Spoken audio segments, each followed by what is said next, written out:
অবশেষে সন্ধ্যা প্রধান মশাইকে হাতে নাতে ধরার সুযোগ পেল। হ্যাঁ বন্ধুরা, সন্ধ্যা তারা সিরিয়ালে আজকের পর্বে তোমরা এরকমটাই দেখতে পাবে।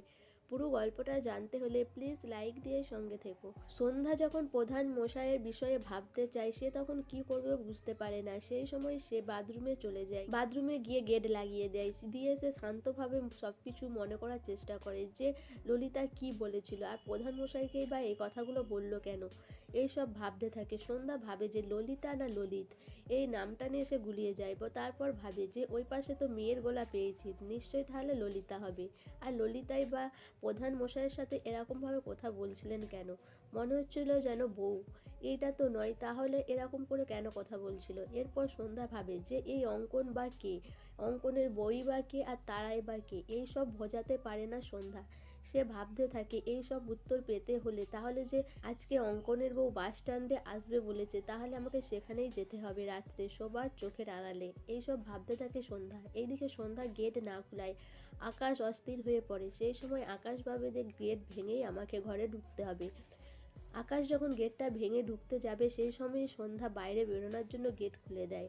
আকাশ এসে সন্ধ্যার গায়ের উপর পড়ে যায়। বাড়ির সবাই দেখে লজ্জা পেয়ে যায় যে আকাশ আর সন্ধ্যা ওই অবস্থায়। এরপরে সন্ধ্যা আকাশকে তার উপর থেকে উঠতে বলে, কিন্তু আকাশ সেই আগের কথা ভাবতে থাকে, যেভাবে সন্ধ্যা আকাশের গায়ে পড়েছিল। আকাশ ভাবে যে সেই সময় আকাশ বলেছিল সন্ধ্যাকে উঠতে, কিন্তু এখন আকাশ সন্ধ্যার উপর থেকে উঠতেই চাইছে না। সন্ধ্যা জোর করে আকাশকে তুলে দেয়। এরপরে সন্ধ্যা বলে, এটা কি হলো? আপনি আমার গায়ে এসে পড়লেন কেন? আকাশ বলে, আমি ইচ্ছে করে পড়িনি, আমি তোমাকে ডাকছিলাম আর গেট খুলছিলে না, সেই জন্য গেটটা ধাক্কাতে গিয়ে আমি তোমার গায়ে পড়ে গেছি। এরপর সন্ধ্যা ওখান থেকে বেরিয়ে আসে। সন্ধ্যা বেরোনোর পরই বাড়ির লোক জোর করে সন্ধ্যাকে ধরে নিয়ে গিয়ে বউ ভাতের জন্য সাজিয়ে দেয়, কিন্তু সন্ধ্যা কিভাবে পালাবে সেটা ভাবতে থাকে।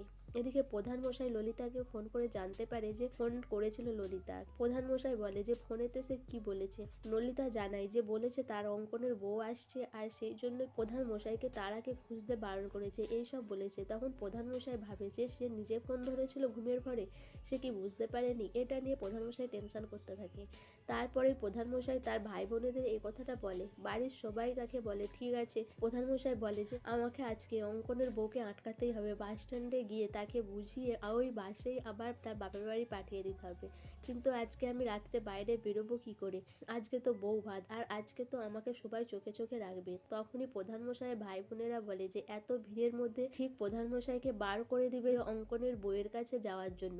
এইসব কথা বলে প্রধান মশাইকে প্রধান মশাইয়ের ভাই বোনেরা। এদিকে আগামী পর্বে দেখানো হয় যে আকাশ আর বাড়ির সবাই সন্ধ্যাকে খুঁজতে থাকে, সন্ধ্যাকে কোথাও খুঁজে পায় না। এদিকে আকাশ বলে যে সন্ধ্যা হয়তো বাইকটা নিয়েই পালিয়ে গেছে, কারণ আকাশের বাইকের চাবি নেই। এদিকে প্রধান মশাই অঙ্কনের বউকে বোঝাতে যায় বাস স্ট্যান্ডে যাতে অঙ্কনের বউ আর বাড়ি ফিরে না আসে, বাপের বাড়ি চলে যায়। সন্ধ্যা তার প্রধান মশাইকে ফলো করে। সন্ধ্যা বলে আজকে আমি ভণ্ড ওই বরের বাবাকে হাতে নাতে ধরবো, নিশ্চয়ই এই হচ্ছে সেই কালপেট যে আমার এই অবস্থা করেছে।